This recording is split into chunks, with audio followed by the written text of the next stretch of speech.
کئی بار متعدد کیسز میں ایسا ہی ہوتا آیا ہے. گھر والے تو اغوا کا پرچہ کٹوا کر پولیس کو دن رات خوار کرواتے ہیں اور آخر میں آ کر کہتے ہیں کہ جی فائل بند کر دیں, لڑکی مل گئی ہے. اپنے آشنا کے ساتھ اس کی تیزی سے چلتی زبان کو سالار کے زوردار گھونسے نے بند کیا تھا. اس سے پہلے کہ اس افتاد پر وہ پیچھے کو جا گرتا, سالار نے اس کا گریبان پکڑ کر اپنی جانب کھینچا تھا. اس دفعہ انس نے بھی اسے چھڑوانے کی کوشش نہیں کی تھی. الٹا سر کو خفیف سے جنبش دے کر اپنے گارڈز کو اشارہ کیا تھا, جنہوں نے فوراً سے حرکت میں آتے ہوئے ان پولیس اہلکاروں کو پیچھے ہی روک دیا تھا جو نوفل کی مدد کو آگے آنے لگے تھے. کافی دیر سے وہ نوفل کی فضول گوئی برداشت کر رہا تھا. اب بہتر تھا کہ سالار ہی اپنے طریقے سے اسے خاموش کروا دیتا. اس نے کچھ غلط نہیں کہا ہے, ہمیں مہرمہ کے گھر جانا چاہیے, ہو سکتا ہے وہاں سے کچھ پتہ چل جائے. ضامن نے اتنی مدھم آواز میں ساتھ کھڑے انس سے کہا تھا کہ سالار کی سماعتوں تک اس کی آواز نہ پہنچے. بے شک اس نے ٹھیک کہا تھا, لیکن اس کے کہنے کا طریقہ ٹھیک نہیں تھا.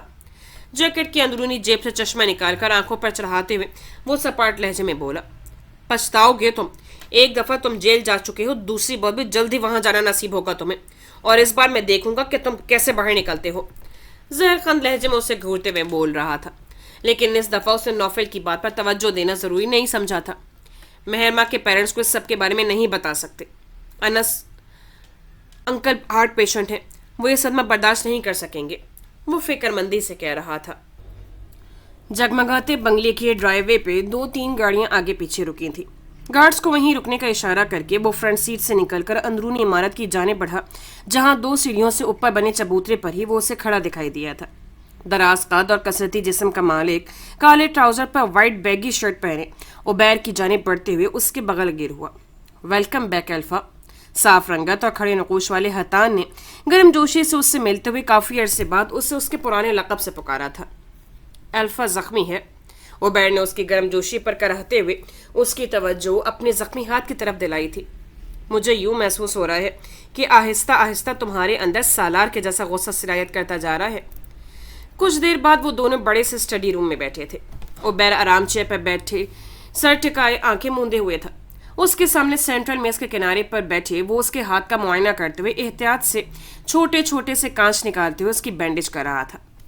اگر ایسا ہے تو پھر میری خواہش ہے اس کا سارا غصہ مجھ میں منتقل ہو جائے, لیکن وہ پرسکون رہنا سیکھ جائے.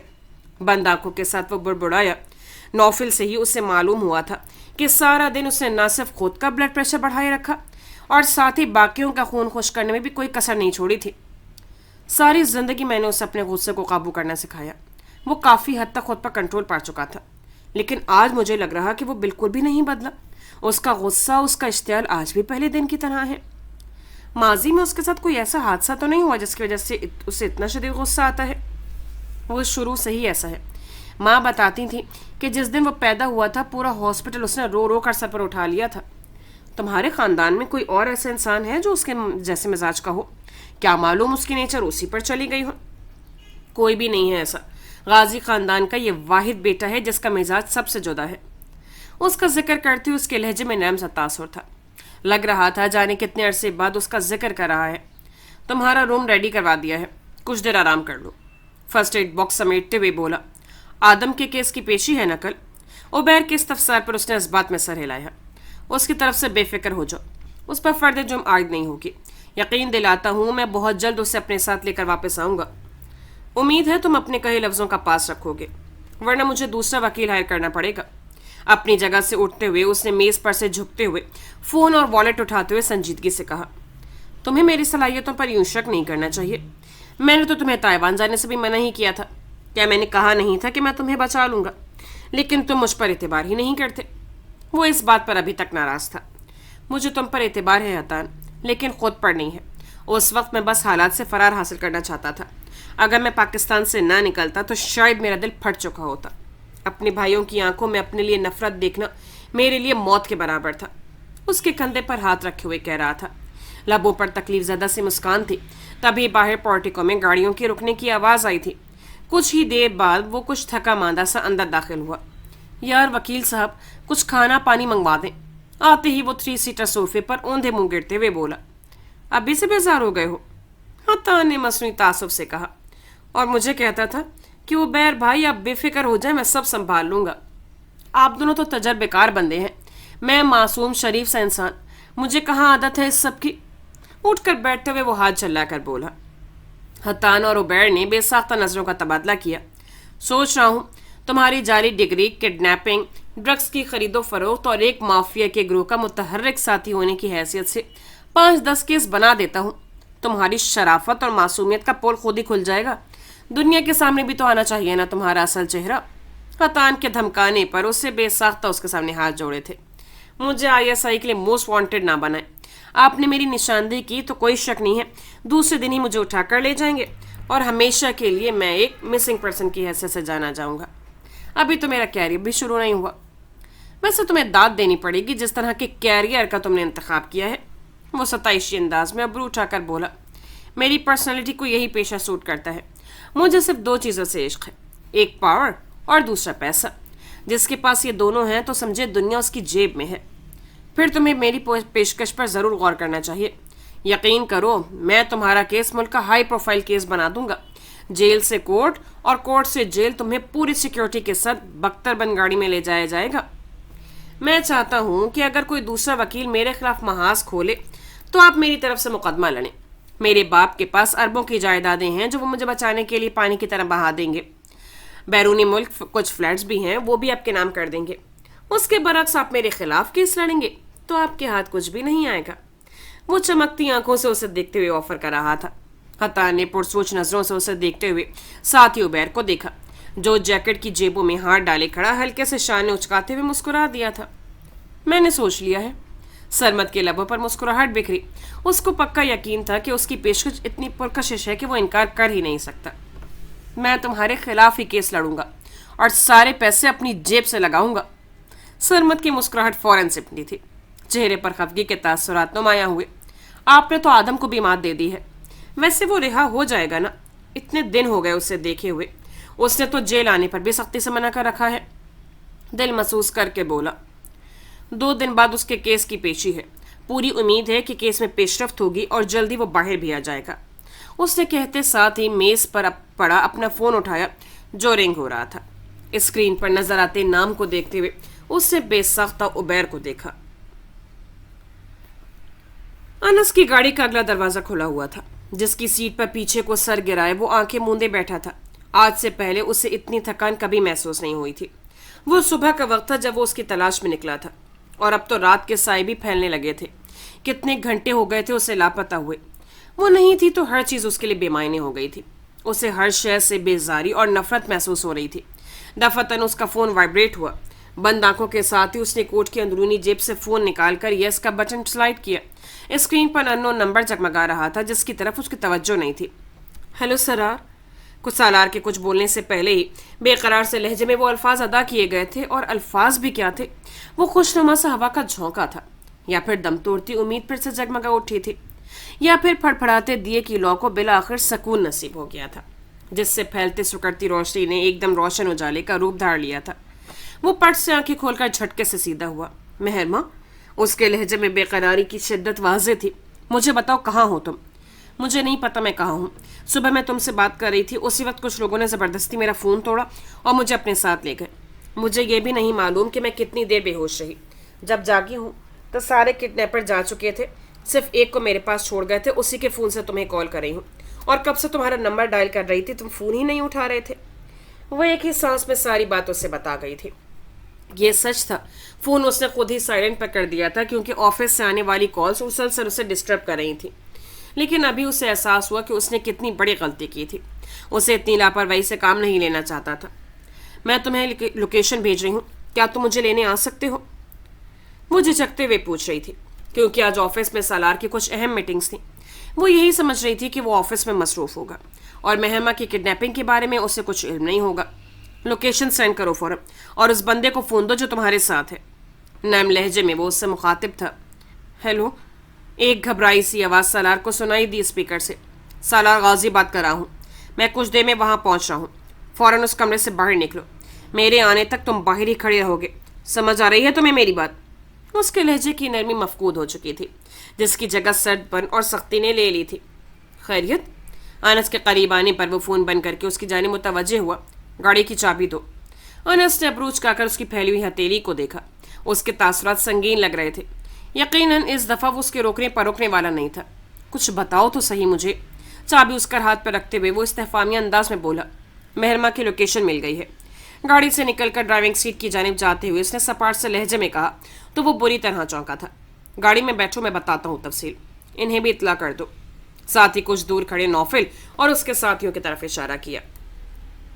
انس کے بار بار ٹوکنے پر بھی اس نے سپیڈ کم نہیں کی تھی۔ تیزی سے گاڑی دوڑاتے ہوئے وہ اس فارم ہاؤس تک پہنچا تھا۔ ڈرائیو وے پر گاڑی روکتے ہی وہ دروازہ کھول کر باہر نکلا اور تیزی سے سیڑھیاں چڑھتے ہوئے اندرونی عمارت کی جانب بھاگا۔ دروازے سے اندر داخل ہوتے ہی اس کا قدم بے ساختہ تھمے تھے۔ وہ اسے لاؤنج کے وسط میں ہی کھڑی دکھائی دے گئی تھی۔ سیاہ رنگ کی ٹخنوں تک آتی پھولدار فراک پر سیاہی اسٹالک گلے میں ڈالے کھڑی تھی۔ سالار کا چہرہ دیکھ کر ایک سکون سا اس کے اندر سرایت کر گیا تھا۔ اس آدمی کی اس نے کتنی محنت کی تھی کہ اسے خود ہی گھر چھوڑے، یا اگر خود نہیں جانا تو اسے اکیلے جانے دے، لیکن وہ کسی طور راضی نہ ہوا کہ جب تک کوئی اسے لینے نہیں آئے گا وہ اسے اکیلے نہیں بھیج سکتا۔ تب اس نے مجبوراً ڈرتے ڈرتے سالار کو کال کی تھی۔ اگر کوئی اسے میٹنگ کے دوران ذرا سا بھی ڈسٹرب کرتا تھا تو اس کا پارا ہائی ہو جاتا تھا۔ آج تو پھر جاپان اور روس سے ڈیلیگیشنز کے ساتھ انتہائی اہم میٹنگ تھی۔ سالار کو اپنے قدم اٹھانا بھاری پڑ رہا تھا۔ صبح سے لے کر جو چند گھنٹے اس نے ابھی تک گزارے تھے وہ اس کے بدترین گھنٹے تھے۔ یہ وقت وہ دوبارہ اپنی زندگی میں نہیں دیکھنا چاہتا تھا۔ اس دوران کیا قیامت اس پر گزری تھی کہ ذہنی دباؤ اور اذیت کا وہ شکار ہوا تھا، وہ سب ایک لمحے میں زائل ہو گئے تھے۔ اسے وہ چہرہ دکھائی دے گیا تھا جسے دیکھنے کے لیے وہ کب سے تڑپ رہا تھا۔ اسے چند قدم کے فاصلے پر وہ آ رکا، مسلسل اس کے چہرے کو دیکھتے ہوئے خود کو یقین دلانے کی کوشش کر رہا تھا کہ وہ کسی خواب کے زیر اثر نہیں ہے، وہ کوئی نظر کا دھوکہ نہیں کھا رہا۔ آئی ایم سوری، میں نے تمہیں ڈسٹرب کر دیا، لیکن وہ ندامت سے کہتی ایک دم رکی۔ سالار نے اپنا سیدھا ہاتھ اس کے سر کے پچھلے حصے پر رکھا۔ تم ٹھیک تو ہو نا؟ اس کے پوچھنے پر اس نے اس بات میں سر ہلا دیا۔ جب بھی ایک ساتھ اتنے پولیس اور سیکیورٹی گارڈز کو وہاں داخل ہوتے دیکھ وہ گھبراتے ہوئے سالار کے نزدیک آئی تھی۔ تم اتنی فورس کو اپنے ساتھ کیوں لے کر آئے ہو؟ کڈنیپرز تو کب کے بھاگ چکے ہیں۔ یہ فورس صبح سے میرے ساتھ ہے۔ مہرما نے بے ساختہ اس کی شکل دیکھی جس پر تھکان غالب تھی۔ اس نے اب سالار کی حالت پر غور کیا تھا۔ اس کا ایش گرے 3 پیس دھول مٹی میں اٹا ہوا تھا۔ گریبان کے اوپری بٹن کھلے ہوئے تھے۔ آستین شرٹ کی آستینیں بھی کوٹ کی آستینوں کے اوپر چڑھائی کوہنیوں تک پہنچی ہوئی تھی۔ اس کے جوتوں پر بھی مٹی کی تہ جمی ہوئی تھی۔ لگ رہا تھا جیسے پتہ نہیں کتنے وقت سے وہ شہر کی سڑکوں پر آوارہ گردی میں مصروف رہا ہو۔ مہرما کو یاد آیا جب صبح ان لوگوں نے اس سے اغوا کیا تھا تب وہ سالار سے ہی بات کر رہی تھی۔ کیا وہ تب سے اس کی تلاش میں تھا؟ مہرما کے دل میں بے ساختہ ہلچل سی مچی۔ بے شک اس نے اسے پرپوز کیا تھا، لیکن کیا وہ واقعی میں اس سے اتنی محبت کرتا ہے کہ اپنے اصولوں کو توڑ کر، اپنی نفاست پسندی کو پس پوچھ ڈال کر وہ صبح سے اس کے لیے سڑکوں پر خوار ہو رہا تھا؟ وہ بندہ کہاں ہے جو تمہارے ساتھ تھا؟ سالار کی آواز اسے سوچوں کے گرداب سے کھینچ رہی تھی۔ تمہارے آنے سے 5 منٹ پہلے ہی بھاگا ہے یہاں سے۔ چلو میں تمہیں گھر ڈراپ کر دوں۔ دروازے کی جانب قدم بڑھاتے ساتھ ہی اسے کہا۔ مما اور بابا کو تو نہیں بتایا نا تم نے؟ وہ پریشان ہو گئے ہوں گے۔ اس کے ساتھ ہم قدم ہوتے ہوئے اس نے پریشانی سے پوچھا۔ نہیں بتایا انہیں، ریلیکس ہو جاؤ۔ وہ دونوں ڈرائیو وے پہ آئے تو نوفل نے ایک شخص کو گریبان سے پکڑ رکھا تھا۔